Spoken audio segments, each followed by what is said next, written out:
proportional response. Book 1, Chapter 21, Part 3, Winning Friends.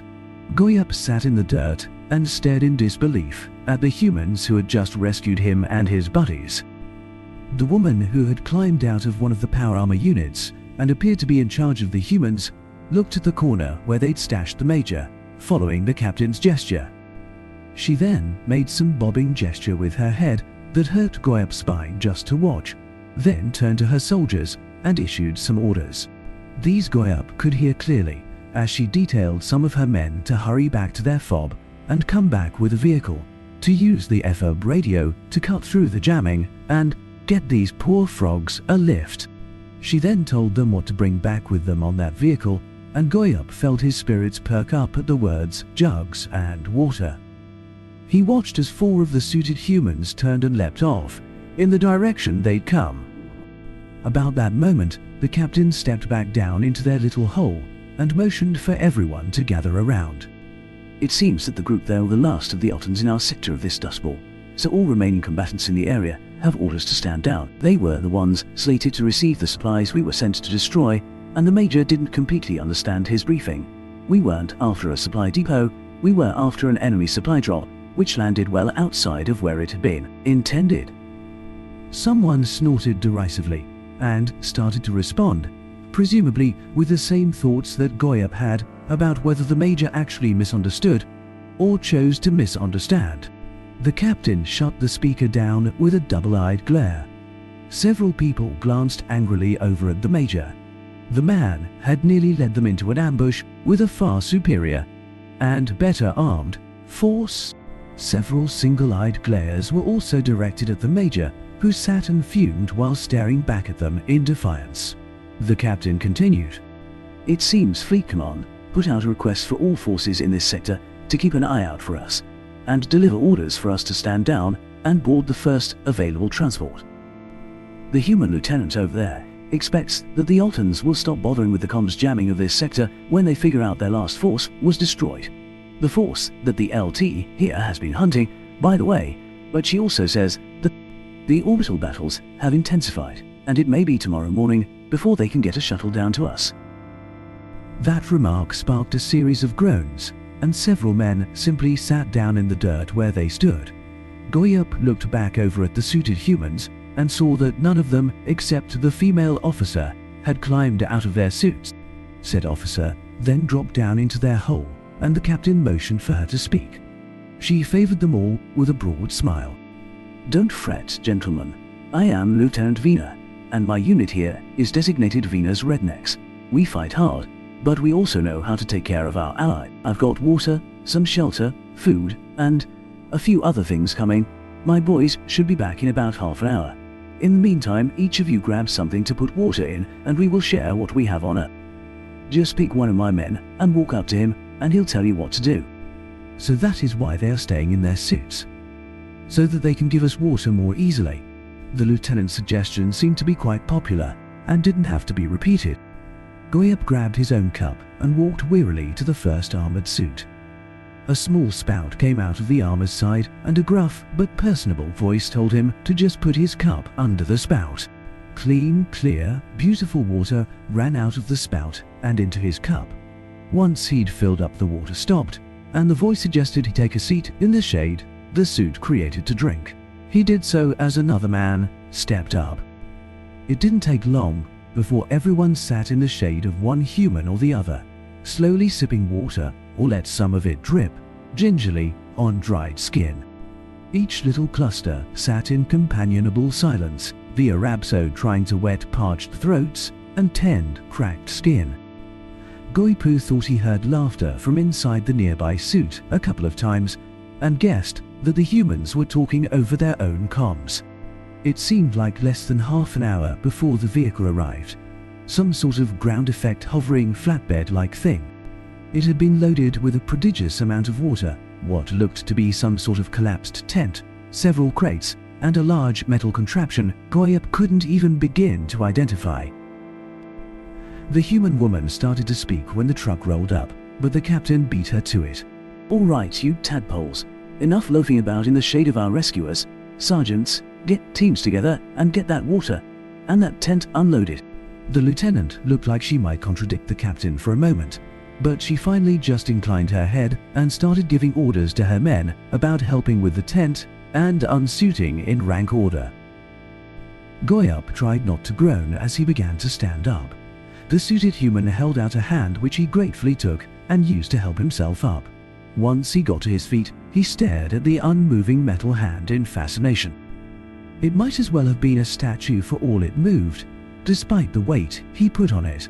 I bet I could hang from that hand, along with one or two others, and it wouldn't move an inch. He backed away slightly, and the human gave him a small wave before moving off. Goyup moved towards the front of the truck where the tent had been stowed, and found out what the strange contraption, which occupied so much of the back of the thing, was for. It helped the humans get out of their armor.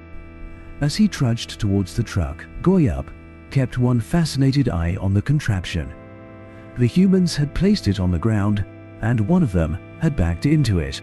Something moving in front of him demanded his full attention, and he got his hands up just in time to feel something cold thrust into them by a smiling sergeant. Water! Cold water!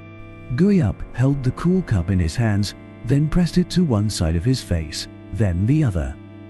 He took a small sip, remembering his training, and listening to the shouted instructions of the NCOs, and remembering to take the cold water in slowly. In the meantime, he pressed the water to his face, letting the coolness of it soothe his dry skin. The cool water, after drinking nothing that wasn't body temperature or warmer for days, practically tasted sweet to Goyup, and he savored the small sips as they went down. He saw a sergeant yank the cup away from one private, who seemed intent to down his entire ration in one go. The younger man looked angered, then aggrieved, then penitent.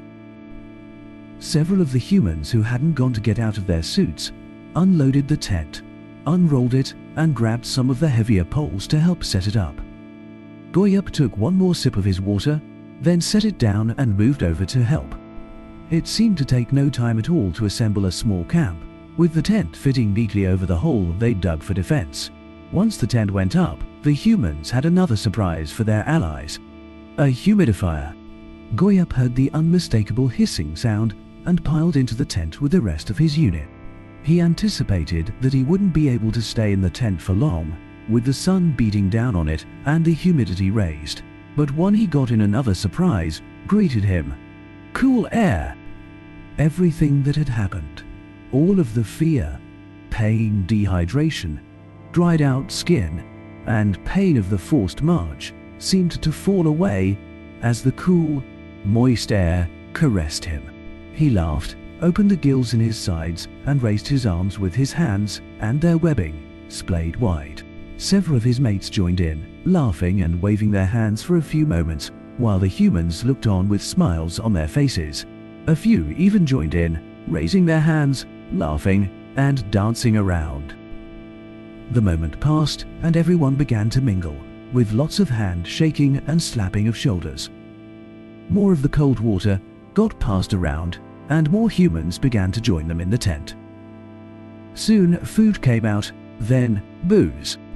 When the booze came out, Goyup felt himself frowning. They were still in an active combat zone, even if the fighting had moved off. He looked for the captain, but stopped when his right eye noticed the humidifier. His lids closed slightly as he brought his other eye to bear on it and moved closer. This thing wasn't like any. It wasn't a humidifier at all. He didn't know what it had once been, but it definitely... A human voice interrupted his thoughts. You, an engineer, admiring my handiwork? He turned one eye to the speaker and found what seemed, to him, to be an average-looking human with a drink in his hand and a smile on his face. Goyup gave the man a small smile and circled his eye to indicate amusement before he spoke. An engineer? Hardly. I'm just a mudbeater. Still, it doesn't take an engineer to realize that whatever this is didn't start its life, or, judging by the amalgamation of parts I see, lives as a humidifier. Goyup felt a moment of panic, finally processing the fact that the human had expressed ownership of the machine before him. The last thing he wanted to do was insult any human, much less one who just put on the display of force they'd brought against the Zoltans.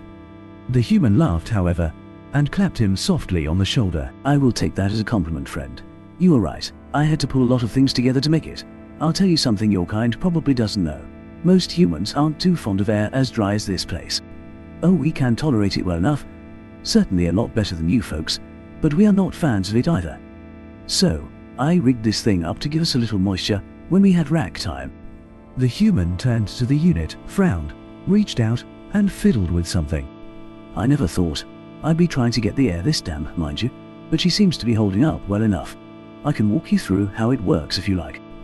Goyup couldn't miss the hopeful tone in the man's voice and didn't want to disappoint, but he also knew he had no chance of doing the explanation justice. He thought for a moment, then turned to face the human and focused both eyes on him. Your explanation would be lost on me, I am afraid, friend. However, my engineer would probably be completely fascinated. Come, let me buy you a drink and introduce you to her.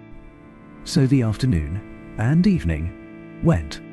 Goyup learned that the humans didn't want to carry all of them back to their base, even though they could have, because of concerns about injuring someone while on the bounce, as they put it.